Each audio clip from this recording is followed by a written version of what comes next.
بصوا يا جماعة، أنا هحكي لكم الحكاية بتاعت فرنسا. فرنسا يعني مفلسة خالص، ما عادش فيها فلوس، وأي واحد عايش هنا بقاله يعني زمان وكده هيقول لك لا فعلا فرنسا ما عادش فيها فلوس.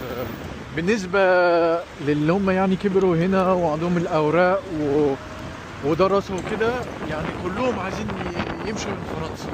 يعني ما عادتش زي زمان بقى فيها فلوس وبتشتغل وبتكسب وتعرف بقى تبعت في بلدك.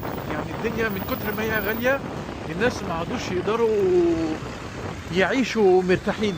يعني مش هقول كمان مرتاح، ما يعرفوش يعيشوا خالص. ففعلا الواحد عشان كده فكر يعني يمشي من فرنسا ويرجع مصر. اما نشوف الدنيا تجرب، ادينا بنجرب اهو. نروح نعيش في مصر ونشوف الدنيا لو احسن ولا لا. بس ان شاء الله اكيد يعني مصر هتبقى احسن، يعني مش يا مصر ام الدنيا ما تنسوش يعني. يلا سلام.